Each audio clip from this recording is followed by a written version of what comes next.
प्रभु राम ने पृथ्वी पर 10,000 से भी ज्यादा वर्षों तक राज किया है।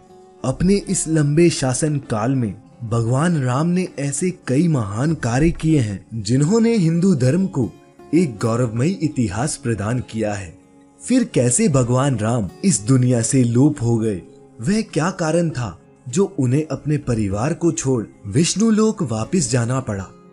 पद्म पुराण में दर्ज एक कथा के अनुसार एक दिन एक वृद्ध संत भगवान राम के दरबार में पहुंचे और उनसे अकेले में चर्चा करने का निवेदन किया। उस संत की पुकार सुनते हुए प्रभु राम उन्हें एक कक्ष में ले गए और द्वार पर अपने छोटे भाई लक्ष्मण को खड़ा किया और कहा, यदि उनके और उस संत की चर्चा को किसी ने भंग करने की कोशिश की तो उसे वे स्वयं मृत्यु दंड देंगे।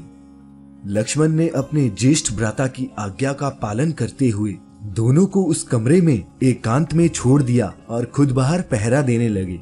वह वृद्ध संत कोई और नहीं बल्कि विष्णु लोक से भेजे गए काल देव थे, जिन्हें प्रभु राम को ये बताने के लिए भेजा गया था कि उनका धरती पर जीवन पूरा हो चुका है और अब उन्हें अपने लोक वापस लौटना होगा।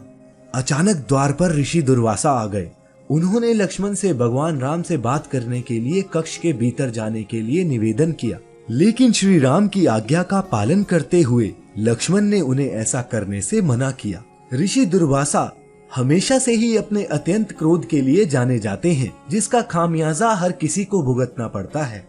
लक्ष्मण के बार बार मना करने पर भी ऋषि दुर्वासा अपनी बात से पीछे ना हटे और अंत में लक्ष्मण को श्री राम को श्राप देने की चेतावनी दे दी। अब लक्ष्मण की चिंता और भी बढ़ गई। वे समझ नहीं पा रहे थे कि आखिरकार अपने भाई की आज्ञा का पालन करे या फिर उन्हें श्राप मिलने से बचाए। फिर लक्ष्मण ने एक कठोर फैसला लिया। लक्ष्मण कभी नहीं चाहते थे कि उनके कारण उनके भाई को किसी भी प्रकार की हानि पहुंचे, इसलिए उन्होंने अपनी बलि देने का फैसला किया। उन्होंने सोचा कि यदि वे ऋषि दुर्वासा को अंदर नहीं जाने देते हैं तो उन्हें ऋषि दुर्वासा के श्राप का सामना करना पड़ेगा, लेकिन यदि वे स्वयं अंदर जाकर श्री राम की आज्ञा के विरुद्ध जाएंगे तो उन्हें मृत्युदंड भुगतना होगा। यही लक्ष्मण ने सही समझा। वह आगे बढ़े और कमरे के भीतर चले गए। लक्ष्मण को चर्चा में बाधा डालते देख श्री राम ही धर्म संकट में पड़ गए। अब एक तरफ वो अपने फैसले से मजबूर थे और दूसरी तरफ भाई के प्यार से निसहाय थे। उस समय श्री राम ने अपने भाई को मृत्यु दंड देने के स्थान पर राज्य एवं देश से बाहर निकल जाने को कहा। उस युग में देश निकाला मिलना मृत्यु दंड के बराबर ही माना जाता था, लेकिन लक्ष्मण जो कभी अपने भाई राम के बिना एक क्षण भी नहीं रहते थे, उन्होंने इस दुनिया को ही छोड़ देने का निर्णय लिया। वह सरयू नदी के पास गए। नदी के अंदर जाते ही वह अनंत शेषनाग के अवतार में बदल गए और विष्णु लोक चले गए। अपने भाई के चले जाने से श्री राम काफी उदास हो गए। प्रिय श्रोताओं, जिस तरह राम के बिना लक्ष्मण नहीं, ठीक उसी तरह लक्ष्मण के बिना राम का जीना भी प्रभु राम को उचित न लगा। उन्होंने भी इस लोक से चले जाने का विचार बनाया।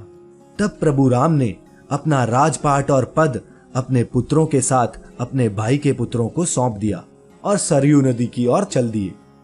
वहां पहुंचकर श्री राम सरयू नदी के बिल्कुल अंदर वाले हिस्से तक चले गए और अचानक गायब हो गए। फिर कुछ देर बाद नदी के भीतर से भगवान विष्णु प्रकट हुए और उन्होंने अपने भक्तों को दर्शन दिए। इस प्रकार से श्री राम ने अपना मानवीय रूप त्याग कर अपने वास्तविक स्वरूप विष्णु का रूप धारण किया और बैकुंठ धाम की ओर प्रस्थान किया। हम उम्मीद करते हैं दोस्तों, भगवान राम की मुक्ति पर बनाई यह वीडियो आपको अच्छी लगी होगी। वीडियो अच्छी लगी हो तो अपने सगे संबंधियों और दोस्तों के साथ व्हाट्सएप और फेसबुक पर शेयर भी करें।